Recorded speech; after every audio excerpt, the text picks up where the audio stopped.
السلام علیکم، امید کرتے ہیں آپ سب لوگ خیر خیریت سے ہوں گے۔ تو میں نے نیا چینل بنایا ہے جس کا نام ہے اسلامک ریئیکشن۔ آج کے بعد ہم لوگ اسلامک ویڈیوز پہ ریئیکشن دیں گے۔ آج ہماری پہلی ویڈیو ہے، تو آج جو ہماری پہلی ویڈیو جو اسلامی ویڈیو ہم اس پہ ریئیکشن دینے والے ہوئے نمرود کے کان میں مچھر کیسے داخل ہوا۔ تو آج اس ساتھ مل کے دیکھتے ہیں یہ سب دوستوں سے گزارش ہے ایک بار درود شریف پڑھ لیں۔ بسم اللہ الرحمن الرحیم۔ روہیل وائس کے تمام دوستوں کو محبتوں بھرا سلام۔ وعلیکم السلام۔ میں ہوں روہیل خان اور آپ دیکھ رہے ہیں روہیل بھائی روہیل وائس چینل۔ محترم عزیز دوستو، آج کا ہمارا موضوع نمرود کا انجام، کہ نمرود کی موت کیسے ہو گئی، ایک مچھر کے ذریعے نمرود کا انجام کیا ہوا۔ محترم عزیز دوستو، آپ سب دوستوں کو بتاتا چلوں کہ جن دوستوں نے حضرت ابراہیم علیہ السلام کو آگ میں ڈالے جانے کا مکمل واقعہ دیکھنا ہے تو وہ میرے چینل میں دیکھ سکتے ہیں۔ آج کا ہمارا موضوع ہے اوریجنل ویڈیو کا لنک میں نمرود کا ڈسکرپشن میں انجام اور دے دوں نمرود گا، کی اگر موت آپ لوگوں کیسے نے ہو دیکھنا گئی۔ ہے تو وہاں جا کے دیکھ سکتے تو ہیں۔ چلیے بڑھتے ہیں اس ویڈیو کی جانب۔ جب حضرت ابراہیم علیہ السلام کو آگ میں پھینکا گیا تو فرشتوں نے حضرت ابراہیم علیہ السلام کے بازو پکڑ کر نہایت آرام کے ساتھ بٹھا دیا۔ اس وقت رضوان نامی فرشتے نے جنت سے ایک خوبصورت لباس لا کر آپ علیہ السلام کو پہنایا۔ حضرت ابراہیم علیہ السلام کے ارد گرد ریحان، سبزے اور شگوفوں کا عجیب و غریب خوبصورت باغ بنا دیا اور وہاں شیرین چشمہ جاری ہو گیا۔ حضرت ابراہیم علیہ السلام پر پروردگار عالم کا فضل و کرم ہو گیا۔ حضرت اسرافیل علیہ السلام ہر صبح و شام خدا کے حکم سے لذیذ قسم کا کھانا جنت سے پہنچاتے۔ کمال خوشی اور بے غمی کا وقت گزرتا۔ 7 روز کے بعد نمرود نے سمجھا کہ آگ بجھ گئی ہوگی۔ اونچے محل پر چڑھ کر روزانہ نمرود دیکھتا اور حضرت ابراہیم علیہ السلام کے زندہ رہنے سے خوف کرتا کہ اگر یہ اپنے خدا کی مدد سے زندہ نکلا تو مجھ پر اور ملک پر آفت آ پڑے گی۔ اور کبھی کبھی اپنے دل کا یہ ڈر اپنے ساتھیوں سے بیان کرتا۔ اس کے ساتھی اس کو تسلی دیتے کہ آگ میں سنگ خارا بھی اگر ڈالا جائے تو وہ بھی پگھل جائے گا، کیونکہ آگ اتنی زیادہ شدید ہے۔ ایک دن نمرود نے بڑے غور سے اپنے محل پر سے دیکھا کہ حضرت ابراہیم علیہ السلام کے ارد گرد عمدہ گلستان ہے اور شیرین چشمہ وہاں جاری ہے۔ نمرود نہایت حیران ہوا، اضطراب اور پریشانی سے سرگردان ہوا اور کہا، اے ابراہیم، تجھ پر اس آگ کو کس نے گلزار کر دیا؟ حضرت ابراہیم علیہ السلام نے جواب دیا کہ میرے پروردگار کا یہ ادنا سا اثر ہے۔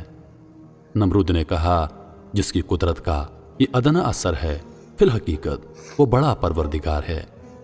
40 یا 50 دن حضرت ابراہیم علیہ السلام اس گلزار میں رہے۔ آپ علیہ السلام فرماتے ہیں، کیسا خوشی کا وقت میں نے ساری زندگی دوبارہ کبھی نہیں دیکھا۔ اس کے بعد حضرت ابراہیم علیہ السلام اس راگ سے جو پہاڑ کے مانند تھا باہر نکل آئے۔ از سر نو نمرودیوں کو وعظ اور نصیحت شروع کی۔ نمرود نے چند دن کی مہلت مانگ دی تو اس کے وزیر نے کہا، اتنی مدت تو نے خود خدائی کی، اب دوسرے کی بندگی اختیار کرتا ہے اور اپنے لیے شرمندگی اور رسوائی اختیار کرتا ہے۔ آخرکار نمرود نے حضرت ابراہیم علیہ السلام کے سامنے انکار کر دیا اور کہا، میں تیرے رب کی رضا کے واسطے کئی ہزار گائے، بکریاں اور اونٹوں کی قربانی دیتا ہوں، تم اپنے پروردگار سے کہہ دو کہ وہ مجھ سے انتقام نہ لے۔ حضرت ابراہیم علیہ السلام نے فرمایا کہ ایمان کے بغیر قربانیاں قبول نہیں ہوتی، پھر بھی تیرے واسطے دوزخ ہی ہوگی۔ آخرکار حضرت ابراہیم علیہ السلام نے فرمایا، اتنی بڑی بادشاہی خدا نے تجھے دی اور مجھے خدا نے تیرے واسطے نبی بنا کر بھیجا، مجھے آگ سے بچا کر ایک معجزہ تجھے دکھایا، مگر پھر بھی تو کفر سے باز نہ آیا۔ اے نمرود، جس بادشاہی اور طاقت پر تو مغرور ہے، اس کو ختم کرنے کے لیے میرے پروردگار کا ادنا سا لشکر ہی کافی ہے۔ نمرود نے کہا، دنیا میں میرے علاوہ کوئی بادشاہ نہیں اور میری بارگاہ کے علاوہ کوئی بارگاہ نہیں۔ اگر آسمان کے بادشاہ کی فوج ہے تو اس سے کہہ دو کہ مجھ پر اپنی فوج مسلط کر دے، میری حشمت اور لڑائی کا تماشا کرے۔ تب حضرت ابراہیم علیہ السلام نے دعا کی۔ دعا کے بعد حضرت جبریل علیہ السلام آئے اور کہا نمرود سے کہہ دو کہ ہماری فوج آ رہی ہے، تم تیاری کر لو۔ حضرت ابراہیم علیہ السلام نے نمرود کے سامنے اعلان جنگ کر دیا۔ نمرود نے 3 دن کی مہلت مانگی۔ ان دنوں میں اس نے لاکھوں کی فوج اکٹھی کی، طرح طرح کے ہتھیار اکٹھے کیے اور میدان میں جمع ہو گیا۔ چوتھے روز حضرت ابراہیم علیہ السلام تن تنہا نمرود کی فوج کے سامنے گئے تو ان لوگوں نے کہا اے ابراہیم، آسمانی فوج کہاں ہے؟ فرمایا اے نمرود، آسمانی فوج پہنچ رہی ہے۔ اتنے میں مچھروں کی فوج نمودار ہوئی، جس کی وجہ سے آفتاب کی روشنی چھپ گئی، آسمان پر اندھیرا چھا گیا۔ نمرود نے اعلان کر دیا اپنے فوجیوں کو کہ نکارہ بجاؤ، لیکن مچھروں کی آواز لوگوں کے کانوں میں پہنچی تو لوگوں کے ہوش اڑ گئے۔ ہر چھوٹا بڑا ہیبت الہی سے ڈر گیا۔ ایک آدمی پر لاکھوں مچھر لپٹ گئے، ایک دم گوشت پوست خون وغیرہ ختم کر دیا، خالی ہڈیوں کے ڈھانچے رہ گئے، آدمی جانور ہتھیار سب ختم کر دیے۔ نمرود بھاگ کر اپنے محل میں اپنی عورت کے پاس جا بیٹھا، لیکن اتنے میں ایک لنگڑا مچھر آیا۔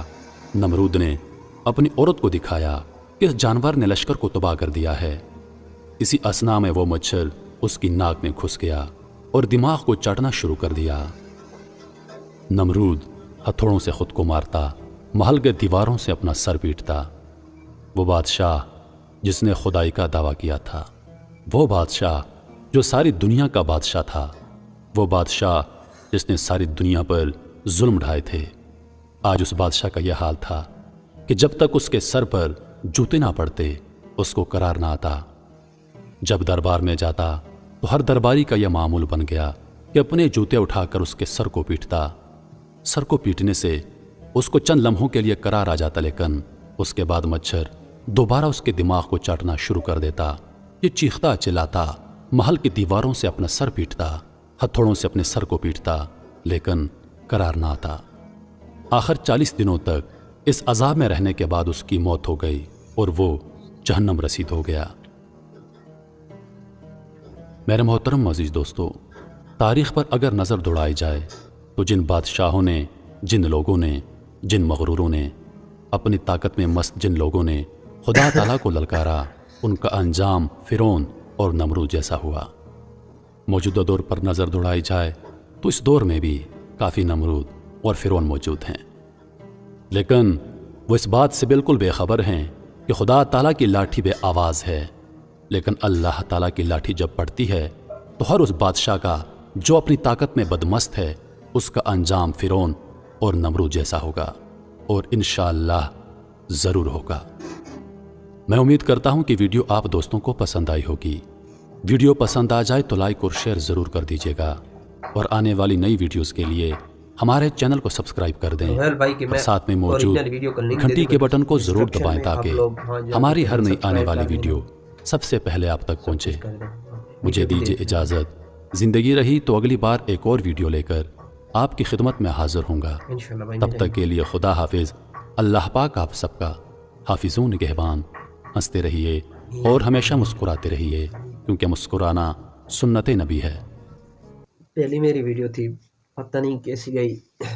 پہلے تو میں شکر ادا کرنا چاہتا ہوں اللہ پاک کا کہ اللہ پاک نے ہمیں مسلمان پیدا کیا، مسلمان کے گھر میں پیدا کیا، اور اس کے بعد ہمیں محمد صلی اللہ علیہ وسلم کا امتی بنائی ہے۔ ہمارے لیے بہت فخر کی بات ہے۔ تو اللہ پاک ہم سب کے گناہ معاف کرے۔ میں تو گناہ گار کمزور بندے نا۔ تو اگر میری ویڈیو کا ریئیکشن اچھا لگا ہو تو ویڈیو کو لائک کر دینا۔ اگر میرے چینل کو سبسکرائب نہیں کیا ہو اسلامک ریئیکشن کو، تو آپ اس کو بھی سبسکرائب کر دیں، بیل آئیکن بھی آل پہ کلک کر دیں، تاکہ اگر میں کوئی اور ویڈیو اپلوڈ کروں تو اس کا نوٹیفیکیشن آپ تک پہنچ سکے۔